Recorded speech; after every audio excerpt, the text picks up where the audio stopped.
বন্ধুরা, এখানে আমি বিনস কেটে নিয়েছি, টমেটো কেটে নিয়েছি, ক্যাপসিকাম কেটে নিয়েছি, এখানে আছে পেঁয়াজ, রসুন, আর এখানে আছে কর্নফ্লাওয়ার, এখানে tomato sauce, chilli sauce, soya sauce সব আছে। তো বুঝে গেছে আশা করি কী রান্না করব। একদম ঠিক ধরেছো, আজকের একটা নতুন রেসিপি করব, চিলি চিকেন। তো ভাবছি তোমাদের সঙ্গে শেয়ার করি। তো চলো সঙ্গে থাকা, দেখতে থাকো। আমি পুরো ভিডিওটাকে হয়তো করতে পারবো না, কারণ আমার ফোন রাখার জায়গা নেই, ঠিক আছে। আর এখানে দেখো কড়া বসিয়ে দিয়েছি।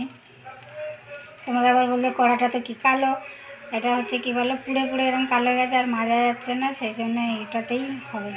তো এই কড়াটা কিন্তু ভালো রান্না হয়, জানো তো, মানে অল্প তেলেও খুব সুন্দর রান্না হয়, কড়াই লেগেও যায় না। তো চলো সঙ্গে থাকো, দেখতে থাকো।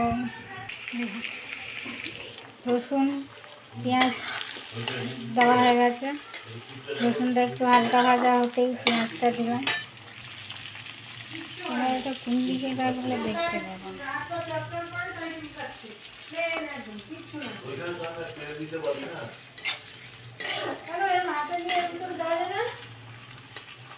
পেঁয়াজটা একটু নরম হলে তারপরে সবজিগুলো দেবো।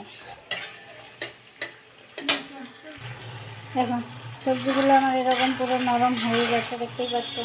আমার চিলি চিকেনের সবজি বেশি সব নরম হয় না, দেখতেই পাচ্ছ। এটার মধ্যে আবার সসগুলো দেবো, তারপরে চিকেন পকোড়াগুলো দেবো। সব সসগুলো দিয়ে দিয়েছি, নুন কিন্তু এখনও দিইনি। সস দেওয়ার পরে দেখবো, তারপরে নুনটা দেবো, কারণ সসে অনেকটা নুন থাকে।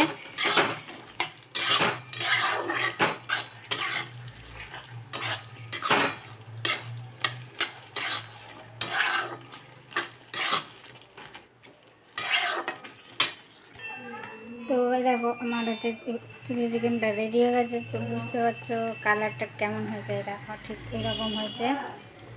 তো হয়ে গেছে, পকোড়া দিয়ে দিয়েছি, এই যে চিকেন পকোড়াগুলো।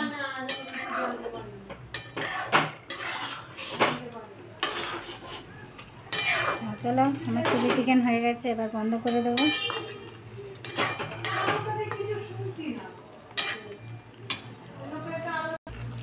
কেমন হলো অবশ্যই কমেন্ট করে জানিও। ভালো হলে লাইক কমেন্ট শেয়ার করো। আমি পুরো রেসিপি শেয়ার করতে পারলাম না, তোমরা সবাই জানো চিলি চিকেন কীভাবে বানাতে হয়।